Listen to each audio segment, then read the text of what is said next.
here in Nyanga, in the eastern border highlands, Manicaland.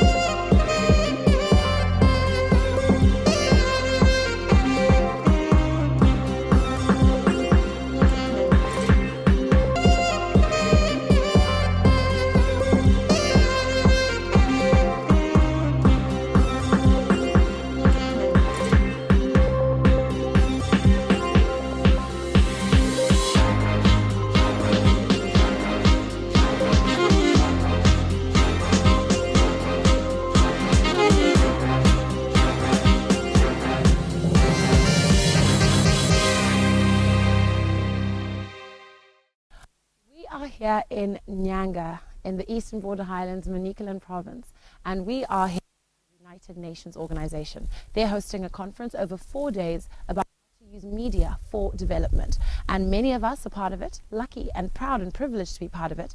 In the hotel, they are up to maybe, I think there's about 28 of journalists that are ranging across all media platforms. We've got print, we've got broadcast, and we've got new media represented. And the idea of bringing us together is to find out how the media can take a key role in pushing these SDGs that the UN is pushing for our country. Sustainable Development Goals. These were a revision of the Millennium Development Goals to make sure that we actually achieve something, and maybe according to target. So these goals are, we're going to find out in the sessions, very diverse, but key to the country's development. It's not like it's to the UN or that we are doing for ourselves. It's really something that we need to do as a, we need to get educated on there. We need to get involved. Media is key in this. What you read about, what you watch, what you listen to is supposed to educate everybody on how important these are. So here in Nyanga, we're trying our best to focus on the conference. We're getting distracted by the scenes that are behind us. It is an absolutely beautiful place. You're going to see more of Chapek in itself. It's an absolutely beautiful hotel, part of the Legacy Group, and you're going to find out a bit more about what they offer. You're going to see a bit more. A lot of the timeshares, but we're staying in the hotel itself.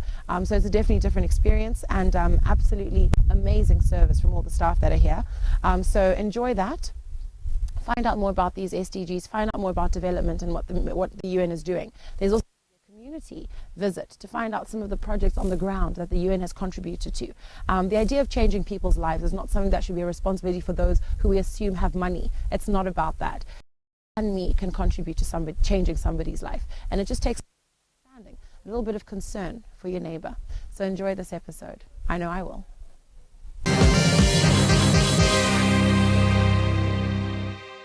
The late former Chief Justice Godfrey Chijika has been declared a national hero, and he will be buried this Saturday at the National Shrine.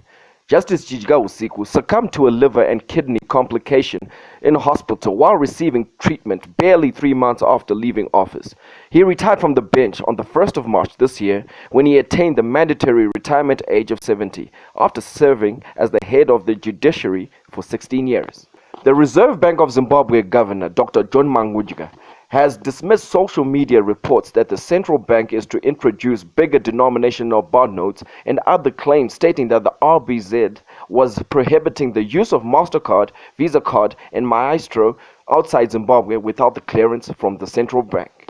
The European Union in Zimbabwe, in partnership with 11 member states, is set to host an inaugural 5-day film festival from the 16th to the 20th of May at the Theatre in the Park, Harare Gardens.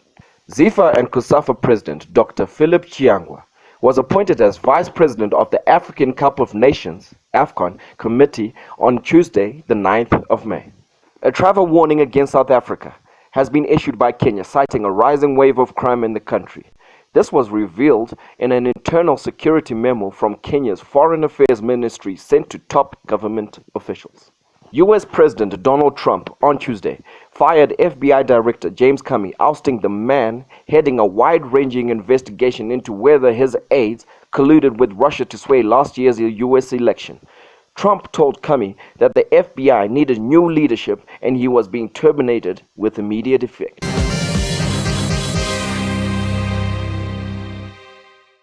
My name is Lawrence Nyagwande.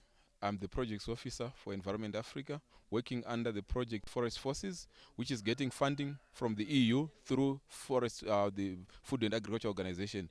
In Mutasa, we are working in 4 wards in which we are actually implementing the beekeeping component of the Forest Forces project, and the actually main objective is for the communities to actually appreciate forest management and get some income out of that. And what we've done as Environment Africa, or as the officer for the Environment Africa, is to train the communities in beekeeping management, in forest management, and again in marketing of their non-timber forest products, which also includes honey. And there are very, very notable success stories in Mutasa, in the forwards. We have people who have bought vehicles. So far, we've got 2 vehicles, Mazda vehicles that have been bought through sale of honey, and motorcycles that have been bought through sale of honey. We have got communities members who are also able to send their kids to school now because they are getting money out of their beekeeping project. So the project is very successful and sustainable because the forage is there and is minimal inputs that are put in the project. This beekeeping project is very successful. Nzvimbo yakanakira kurima nyuchi. Ndichadaira kuti nzvimbo ino iyi nzvimbo yakati koshei sekuti nzvimbo forest area. Saka mungoona mikoko yemanyuchi, munyuchi muchirizoona. Saka tosenza zvakanaka neUN bandiko vatotibetsera kupa mikoko yekugadzira mapuranga ekuita mikoko yenyuchi. Saka tiri kubenefita from that. Saka toda kuti tivatende ngerubatsiro varutipa. Tatangawo muna November kutanga zvenyuchi. Ndakagadzirisa mikoko yangu 10. Pa10 ipo papo ndakafarira kuona mukomana uri panapa benji achitenga motobhegi acho aitorerwa uchi. Saka takabva tatopindawo muchirongwa ichocho. Saka ndiye akandigadzirirawo mikoko yangu ndikabva ndatoita mikoko yangu 10. Izvozvizvi ndine 7 ine uchi. Ndandichitokarira kuti musi wa10 unoyu anga atoti ndichaya ndichikubatsirai kubura. Saka ndiri kuona zviri kubatsira. Ndine mwana wangu uri kuchikoro andisati hangu ndatengesa uchi wacho, asi ndiri kutokarira kuti pachabudawo 8 lita dzeuchi. Uchi huri kuchengeta vanhu zvakanaka ngekuti kune wakubura wacho vari kuenda vachindotengesa, vachitoririkira mhuri dzavo, vamwe vachitenga zvipfuyo zvavo vachiisa mukati medzimba dzavo. Mikoko iyi yangu handisati ndaiongorora mukati mayo kuti yamira zvakadini ndichigere, asi ndine 10 mikoko. This looks after our climate, you see. So these are like environmental services or benefits that go beyond the households that are practicing beekeeping. So in other countries, this is where you hear people lobbying for such people to be paid, because if you look at the services they are doing, it goes beyond their families and even us as a nation. This is the Makoni One-Stop Center for GBV survivors. It's located in the Rusape District Hospital, and it provides services for GBV survivors at a multi-sectoral level. So this includes health services, legal support, and psychosocial support. UNFPA is supporting this site, working in partnership with the Ministry of Women Affairs, Gender and Community Development, and civil society organizations to ensure access for the survivors to the services, and also to raise awareness of the services available on the ground. The reason why we have started the one-stop center concept at UNFPA is because sometimes, quite often, survivors cannot access the services that are available, either because of lack of money to access the services, or also for the transport that is not available. So the idea of the one-stop center is to put all the services under one roof, so that the survivor is assisted in all the process. When a survivor moves in, they move straight. They get medical assistance immediately. They also conduct HIV and pregnant tests for those that are victims of survivors of rape, and also provide emergency contraception and HIV post-exposure prophylaxis within 72 hours. They also do forensic, collection of forensic evidence for rape survivors. So basically, that's what Ministry of Health is doing at the One Stop Center. We deal with teachers, those who do BEM and GEM activities at schools. We talk to them and we give them information. And some of them, they invite us to talk to the children.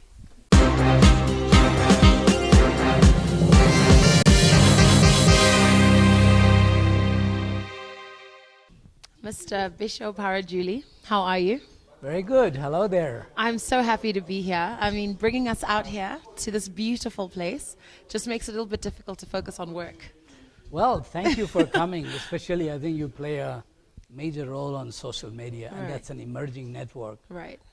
So therefore, we are very grateful for you allocating time, and then, you know, also you set a little bit of a different standard among others. Wow. So that's why Thank we enjoy it very much. I mean, I noted some of your comments. Right. They were really high-ranking. Oh, there. in the conversation earlier this morning. Yeah, Right.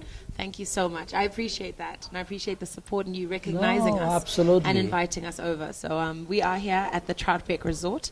As you can see, we are at the lake. Beautiful views all around, but it's not about the views only. The UN brought us here as media practitioners to discuss how media can be used for development, and we know that this is big on your heart. When we spoke last on the show, we were talking about Zundaf. And you were updating us on, you know, basically how far you've come with Zimbabwe. Now, in this conversation, there are a number of aspects that came up around how the SDGs and MDGs were formed. Were the people of Zimbabwe consulted at a grassroots level? And I want to know your thoughts on that, that if you think it was done to satisfaction, or if you think there could have been more that could have been done to involve the average person on the street. You know, all these engagement at different level is not just to make satisfaction. Right. It is to really hear people's view. And what are the most important thing for the citizen of the world in terms of driving the global agenda for change for the next 15 years. And we have learned during the course of the last MDG, you know, we achieved some good results, but in some areas we did not. Right. So the key thing which we learned during that process is people's engagement, countries' involvement, and owning those goals and setting priority based on that. Right. And also what it is, you know, those 8 goals on MDGs were very much focused on people a little bit, but we are moving a little bit beyond people. Sure. The environment, the society, the earth we live in, protection, you know, so it encompasses these sort of things. I mean, take this example of SDG 16. It's about human right, peace, you know, institution, and etc. So I think for us, engaging with the journalists and discussing is very key. Very key, because and make them to own it. I like what you said. I was about to say earlier, you talked about, imagine if every journalist owned an SDG and ran with it. That regardless of what publication they work with or what media house, if they, as an individual, said, I'm going to run with SDG 1 and 2 and write about it, report on it, document it, it will come to life. So do you want to expand on that a little bit? Because, I mean, you spoke about it in there, and it really got my attention because I'd never thought about it like that. Because why I said that, because, you know, 16, 17 SDGs, and they're like over 200 outcomes, etc.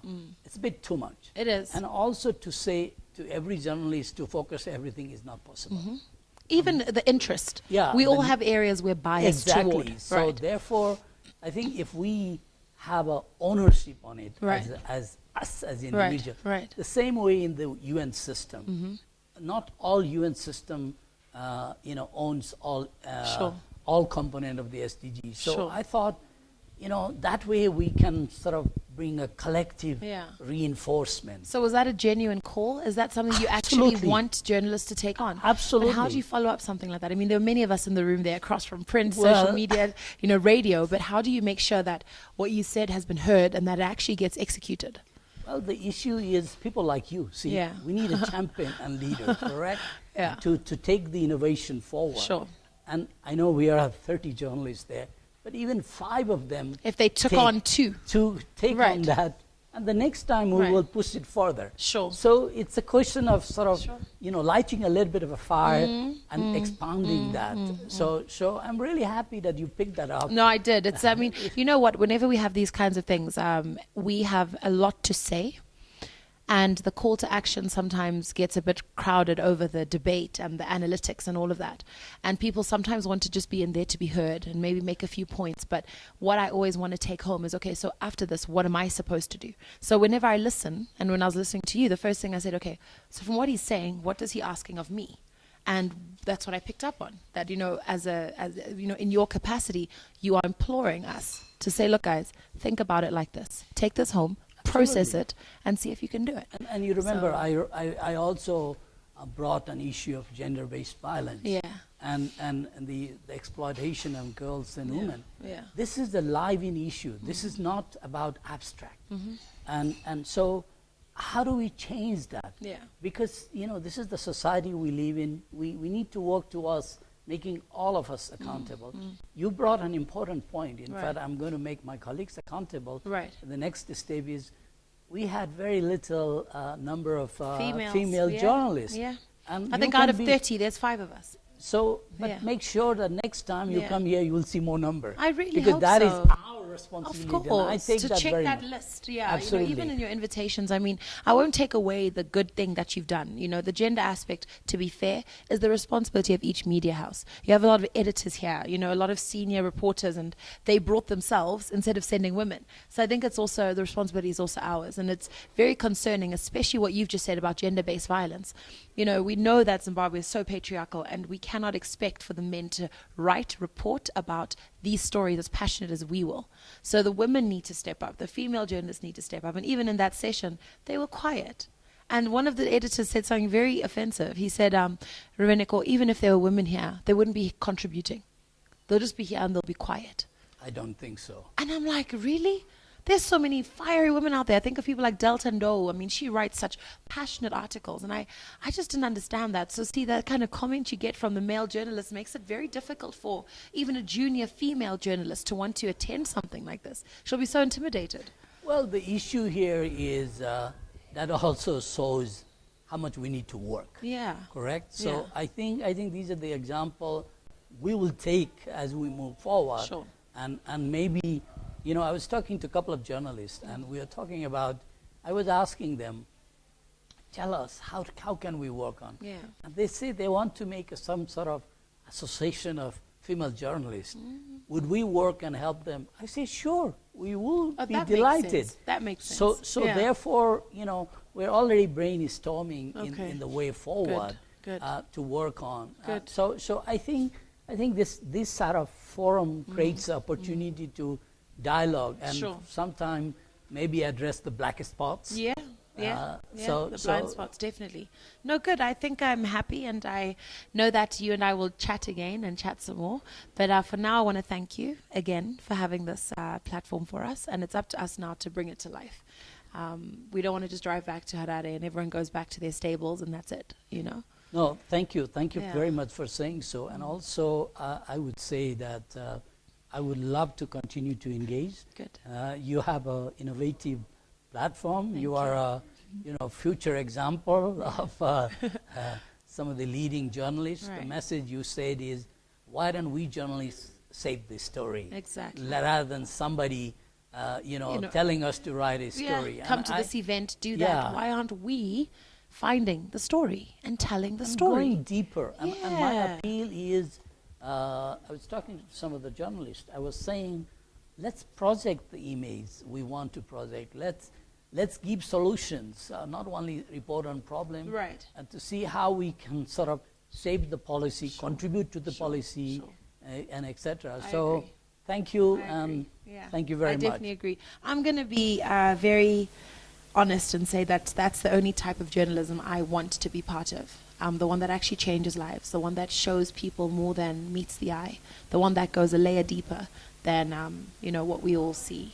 So I really, really support that, and I hope we can all work together. It's not just about us and new media. It is print, it's radio. Everybody needs to have that mandate. Because after all, it's what we learnt in school, when we were at journalism school as students. And we need to execute that and not get caught up in politics or pushing agendas and just, trying to make headlines or sell papers. It's more than that. And if we go deeper than that, we will help toward development. So thank you again, Mr. Parajuli. Thank you so much, and great to Yeah. have you here. Good. All right, Thank you. let's enjoy the rest of the Nyanga fresh air and the breeze and the views, and we'll be back with a little bit more in just a moment.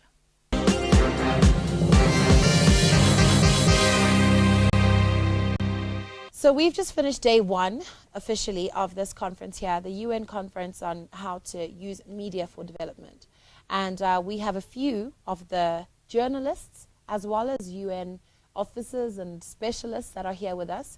And we're going to basically unpack what happened this afternoon. I'm not going to get into too much detail because you're going to see the footage in and around this session itself.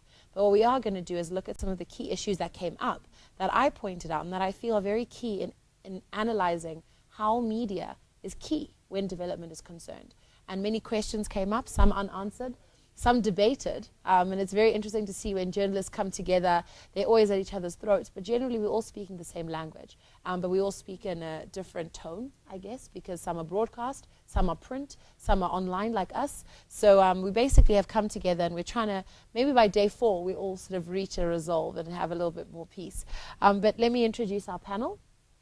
Starting on my far left, we've got Albert Chekai. Albert is the Radio Zimbabwe station manager. Welcome and thank you. Thank you, Ruvheneko. How are you feeling? Good after a long session. There were lots of issues that we talked about. Yeah. And, yeah. You were whipping out statistics at some point because I think you could see what? Oh, because I just said hi. So I'm just going to introduce him again. Just from there. Yeah. All right. Starting on my far left, we've got Albert Chekai. Albert is the Radio Zimbabwe station manager. Welcome and thanks. Thank you, Ruvheneko. How are you feeling after today? Yeah, after a long session, of course, there were issues that we debated, and I thought there is still some unfinished business from the whole debate that took place this afternoon. Now, Radio Zimbabwe is known for using a lot of local language, particularly Shona. And I know there was talk of the SDGs now being converted into Ndebele and Shona, which has been done already. Do you actually use that content, and do you talk about it on your radio station? Definitely. I would repeat that it's a station that has not been utilized to the maximum potential because most of these development issues are always in English, and we basically use Shona and Ndebele. And now to expect a presenter to be able to interpret the language that is there would be difficult. So I really welcome this development whereby it's in vernacular, where it's Ndebele and Shona. Though some would even go to say all the 16. All the 16, which is impossible, to be fair. Yeah, it's not impossible. It's it will take time, though. Yeah. It's expensive, I have to I think there, it's an issue of resources. But when you talk of Shona and Ndebele, it's almost the majority of Zimbabweans. Right. And looking at, say, Radio Zimbabwe, I have no doubt to say that's the biggest station on the land in terms of listeners. Yeah. It cuts across all the corners of the country. Munotaura here chirungu pa Radio Zimbabwe pachokwadi, because I think zvengwaka tinoziva kuti nyika yedu nyika yakati educated, right? That's one thing that our president upheld in terms of education. We can't say that people don't understand English, but you really emphasize this idea of using local language. Tell me about that. Oh yeah, there were some days, Ruvheneko, maybe just some years after independence, it was fashionable just to be able to speak English. It was trendy. Which is where I think all the crazy names came around. I won't give examples in case I offend anyone, but I think we all know what I'm talking about. Yeah. So after that, this is a phase whereby people are proud to come back to their indigenous language. We also broadcast to Zimbabweans in the diaspora who are so keen to speak their mother tongue. Sure. So it's trendy again to speak in Shona. And again, it's come back. All right, well, thank you for that. So there you have it. I'm Albert Chekai, Radio Zimbabwe station manager. And then I'd like to introduce Helen Kadirire. Helen is a reporter at the Daily News, and she's been in this position for over 5 years and is specializing in municipal and environmental journalism. Welcome. Thank you, Ruvheneko. How are you? I'm good. You were very quiet this afternoon, and I was getting very concerned that the females in the room, even though we were the minority, were very, very quiet. Tell me about why you weren't speaking on anything that was discussed today. I think basically we were just analyzing what was going on. Right. And then there's also an issue that we were outnumbered. Unfortunately, there were more men than women. And But that's the story of our lives. Yes, that's just the way it is. Yeah. You have to scrape your way to the top, and the newsroom is not easy for a woman. Anyone will tell you that. Right. You actually have to work twice as hard and longer than the men to get to where they are. Right. Yeah. And that's been your story. I guess you're summarizing what you've gone through. Because the newsroom is not easy. It's different if you were reporting on other issues. But I think discussing what you do, which is municipal and environmental journalism, that's very heavily political. That's local government, that's city council, and you definitely get in there. So tell us about that. It's not ordinary for a woman to be dealing with that. No, it's not. It's actually not easy. Municipal reporting is almost political in a way, but then it's not exactly like your everyday politics, you know, the stuff that you read, the factionalism and everything. But then you start from the ground, because that's where the politics starts from the cells, from the common person. Yeah. That's where I am. Okay. So it's not a So what joke. did you get from today? You said you were analyzing before you wanted to speak up, but what did you get? I guess in a way, it's unfortunate I have to say this, but men are a bit bullish when it comes to the newsroom. They are very bullish. Right. So if you're not used to it, you'll give up. So in the end, you end up being like one of the boys, which is what you've become. Yes, basically I've become that. They'll end up calling you rough and tough. They'll give you all sorts of names, and you have to live with it. But then that's just the way it is. And most of the women that you find in the newsrooms really don't care anymore. You can give them names. Yeah. They don't care as long as they get to where they want to get. Right. And that's just it. That's actually very sad. It's actually very sad that a woman needs to cease to be feminine if she wants to be in order to get to the top in the newsroom. Well, it's Why not can't you be a woman and not be called names and still make it up there? It's not exactly like you're ceasing to be feminine, but then it's the connotations that come with the terrain. Right. Yeah, so you can't we're all feminine, yes, but then, you know, if I hustle hard for the position, I get a name. And we're used to it. So that's just Comes with the territory. Yeah, it comes with the territory. All right. Okay, and then I'm going to introduce on my right, we've got Ms. Victoria Walsh. She is the communications expert at UNFPA. And welcome to you. Thanks, Ruby. Thanks for having me. You should be welcoming us, and this is part of your program. Welcome to the UN Media Workshop. Yeah, thank you for having us. And I want to know, what is the intended outcome for this workshop? The intended outcome is capacity building of our media partners in development reporting. So really getting to the crux of the issues that we're dealing with as the UN, and especially the SDGs. So as today you saw, we all of the agencies presented on our ZUNDAF areas and our SDG areas. So just to give journalists, media, like a better grounding, and then tomorrow we'll be doing our site visits to real projects on the ground. So that the outcome then will be more reports on development projects and more engagement with the media online as well. So they're really happy to see online journalists like yourselves here. So this means that, in essence, you feel that maybe some of the journalists in Zimbabwe, particularly mainstream, are not covering developmental projects as much as they should in order to drive development nationally. Yeah, because media is a really strong partner in development. Just as you're the fourth estate in society, also in development, you have a very important role in bringing the voice to the people on the ground. So as much as we can do that as the UN, you have a much larger reach, so a much larger responsibility to do that. But we also understand, as we saw today, a lot of the media houses don't find it, you know, a sexy topic, or it's not going to make the front page. Right. So we just want to change that and also get your insight as into why. I think a lot of it has to do with the packaging of it. You know Yeah. what I mean, when people hear SDGs, some people actually yawn. Exactly. They think, good grief, how long is this going to be by the time we get to Yeah. point number 16? You know, so I think. So if you it's put a face to collective. SDGs, it's Yeah. someone who is, you know, in poverty, someone who is starving, a woman who's been raped. Right. So putting a face to SDG Makes it more tangible and understandable. That is what we're trying to do. Easier to write about. Okay, well, I think that's definitely a step in the right direction. Let me come to my colleague here on digital, Zenzele Ndebele. How are you? I'm good, and you? I'm good. Zenzele is a journalist and senior digital strategist at the Center for Innovation and Technology site. How are you feeling? I'm awesome. Are you? Yeah. I know that we had a very interesting conversation at dinner the other day, but I'll save that one for another day because Zenzele is Ndebele, proudly so, and has a very detailed story to tell about being Zimbabwean. But what I want to know is about your journey about being a Zimbabwean journalist online. What are you finding are the challenges, particularly regarding what we're addressing here in this workshop, where development is concerned? Are these topics boring and difficult to sell, or is it just us not going deep enough? Well, for me, I think the first thing is that the online presents an opportunity where everyone is equal.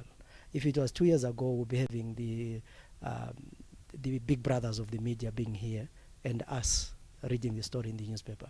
But today we are here. Who are the big brothers? Talking about the mainstream broadcast and print.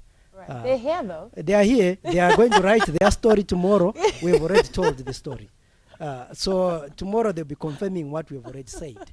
So so it's nice to be here for a change. It's nice to be here and tell the story. Right. We have already reached over 1 million people, and they're going to reach their 10,000 tomorrow.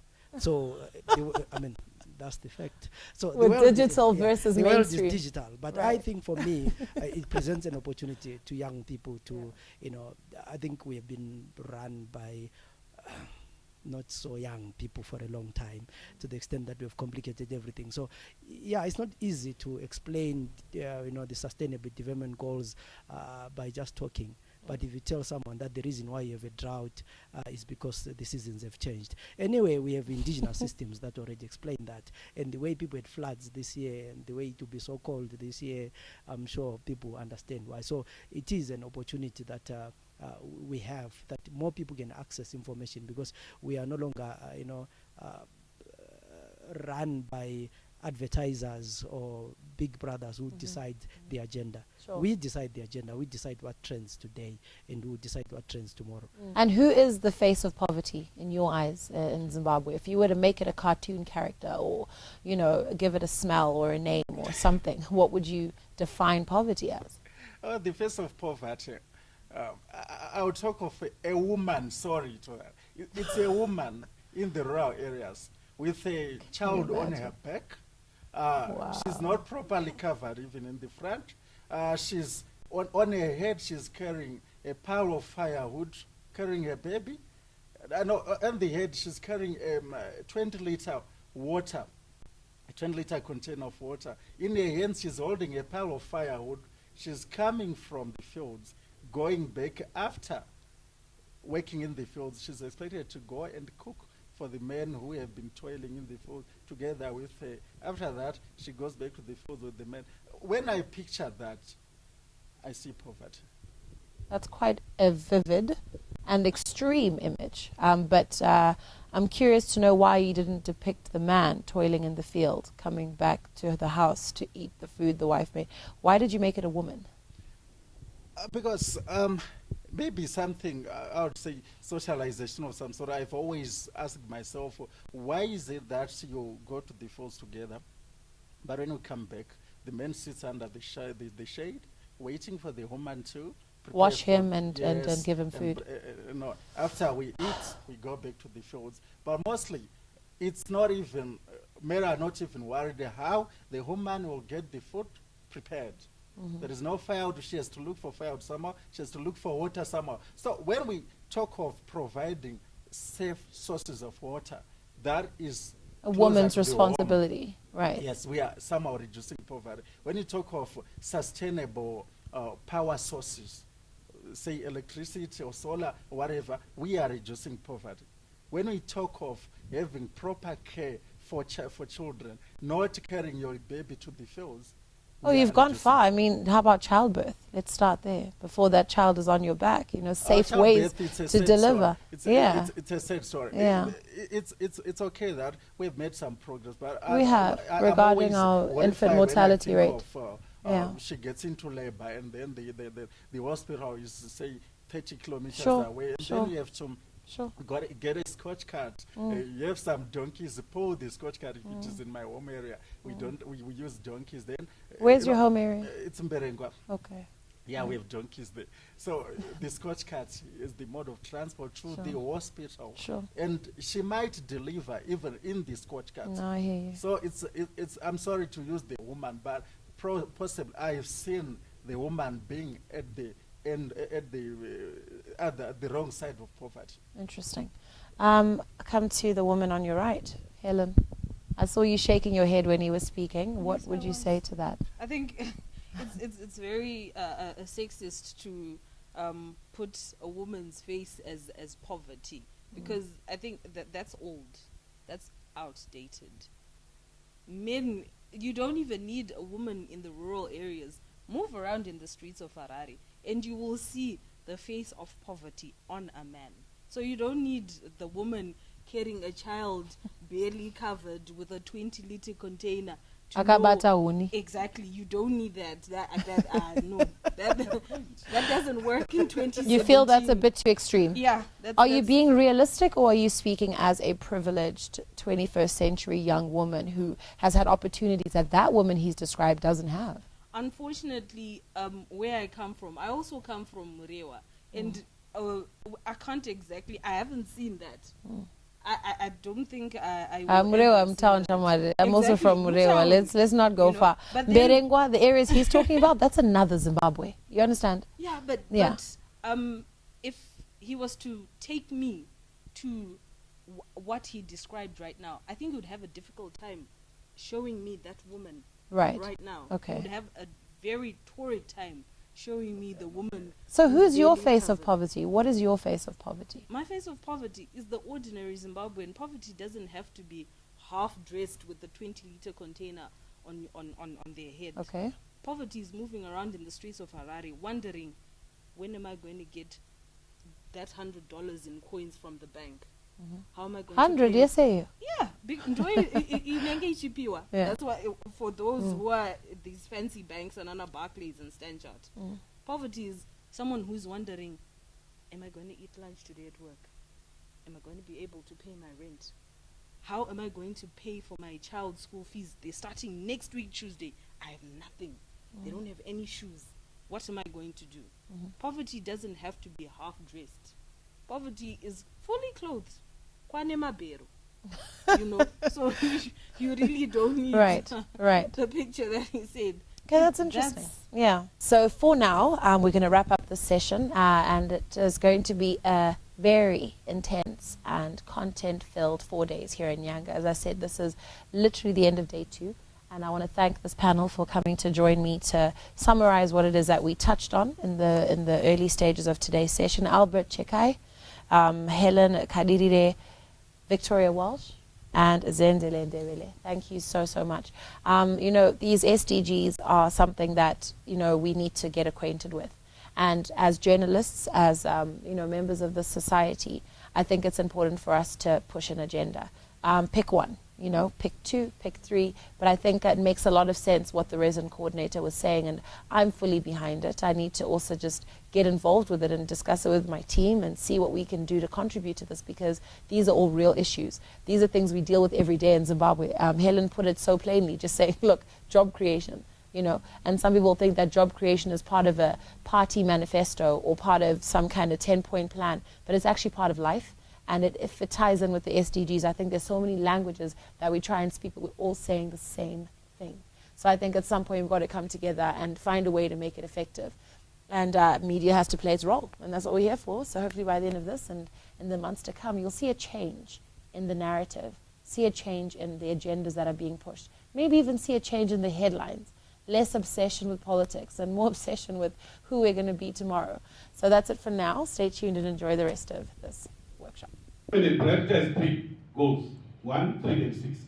And positive trends were found in MDG 2 on achieving universal primary education, MDG 3 on promoting gender equality and empowering women, and MDG 6 on combating HIV, AIDS, malaria, and other diseases.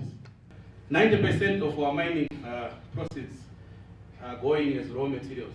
Yes, and you also gave the solution that we are not really looking at how our deals or mega deals are being signed. Some come with a barrage of lawyers and so forth. And then if that deal, there is a minister, maybe one guy who is a politician and is not well versed in it, sometimes we get eroded. We have seen that. I've been monitoring in the government, those things we are seeing them. Because sometimes you go there, it's only the minister who goes there and another person. And those guys, when they are coming, they have 6 or 7 lawyers who are experienced in commercial law, and they really tow you down and you end up with a raw deal. So that's what we have also seen. And we are correcting that. What's being done about it? We are really correcting that, and we are even saying that if there is any deal that is going to be signed with the government, they should be people who are well versed, including the Attorney General or his staff. To cut on development assistance. That is the biggest story so far of the more than 114 days in office of Mr. Donald Trump. And I would like to say that the biggest threat to the reporting on development in Zimbabwe today is that there is no ownership of the story by the Zimbabwean media. It is a serious concern. Ruvheneko said it in the morning, that you've got to make it your story. You've got to own that story. I would like to say that what is increasingly becoming clear is that from our report hub, is that the dyed-in-wool journalism, the journalism that does not fed, we are not seeing it. I hear people when they talk of resources that would want the development partners to come in. It's an abomination. It's an abomination.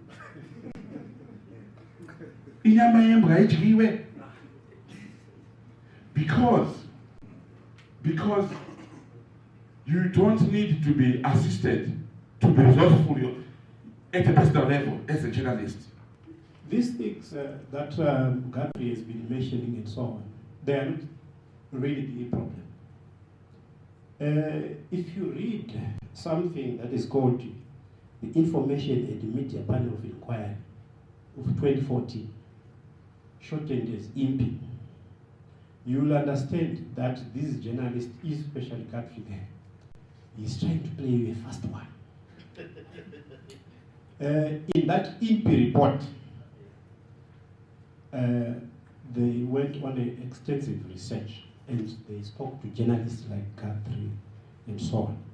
And the journalists themselves confessed to this panel of inquiry that the standards of journalism in the country have plummeted to shocking levels. That story. To say yes, 250 million was availed to the communities. We go to the communities, we get the voices of the communities in terms of how much they've benefited from that 215 million. What has it done to their standards of living? And so forth and so on. That does not really require a training. It requires leadership in the newsrooms. And I'm seeing a lack of that leadership somewhere. And ladies and gentlemen, let us not think that when someone raises a point, we are attacking one another. No. We are not. Elias, we are not attacking anyone. Let's exchange freely and enjoy the robust discussion. The intended outcome of the workshop is to acquaint media practitioners, journalists on development reporting, including humanitarian reporting. Oftentimes, media follows events as opposed to process. And development, by being a process-oriented endeavor, it gets less coverage in the media. So the objective was to acquaint and appraise what's going on in terms of development programs that are supported by United Nations, and at the same time, what has the government of Zimbabwe committed itself in certain development areas, so that the media, as the fourth state of any governance structure, follows these development issues, brings them to air, and appraise as well the public on what's going on.